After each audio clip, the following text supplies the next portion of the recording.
বিশ্বনবী সাল্লাল্লাহু আলাইহি ওয়াসাল্লাম উম্মতদেরকে দোয়া শিক্ষা দিচ্ছেন, হে আমার উম্মতেরা, যখন রজব মাস শাবান মাস তোমাদের সামনে এসে উপস্থিত হবে, তোমাদের হায়াত যদি রজব মাস পর্যন্ত পাওয়া যাও, বিশ্বনবী সাল্লাল্লাহু আলাইহি ওয়াসাল্লাম দোয়া শিক্ষা দিয়ে বলতেছেন, আল্লাহুম্মা বারিক লানা ফি রজব ওয়া শাবান ওয়া বাল্লিগনা রমাদান। বিগ্রহ করতো না, কিলাকিলি হানাহানি করতো না, কারণ তারা এই মাসকে সম্মান দিত। তারা এই মাসে কি দিত? সম্মান দিত। তো এই রজব এবং শাবান সম্মানিত মাস, যে রাসূলুল্লাহ সাল্লাল্লাহু আলাইহি ওয়াসাল্লাম একটি দোয়া শিক্ষা দিয়েছেন, যে কোনো ব্যক্তির যদি রমজান পর্যন্ত হায়াত না থাকে, তার হায়াত রজব অথবা শাবানের মাঝে শেষ হয়ে যাবে। এখন কার হায়াত রজবে শেষ হবে, কার হায়াত শাবানে শেষ হবে, এটিকে আমরা কেউ জানি না, কেউ বলতে পারবো?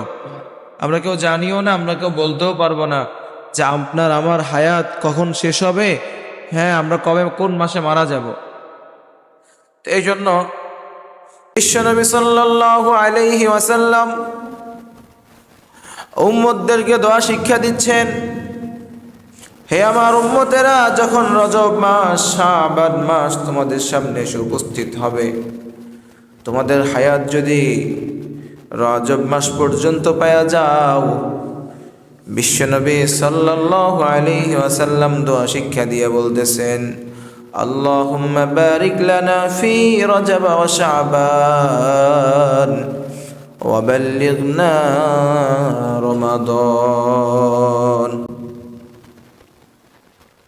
হে আল্লাহ, আপনি রজব এবং শাবানের সমস্ত বারাকা আমাকে দান করুন এবং আমার হায়াতটাকে রমজান পর্যন্ত কি দেন?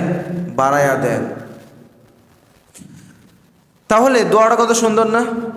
রজব এবং শাবানের সমস্ত বারাকা আমাকে দান করুন এবং আমার হায়াতটাকে রমজান মাস পর্যন্ত কি দেন? বাড়ায়া দেন। তাহলে কি হলো? আমি রমজানের ফজিলত কি পেয়ে গেলাম। তাহলে আমাদের এই মাসের কাজ কি? 1 নম্বর কাজ, বেশি বেশি করে দোয়া করা। কি দোয়া?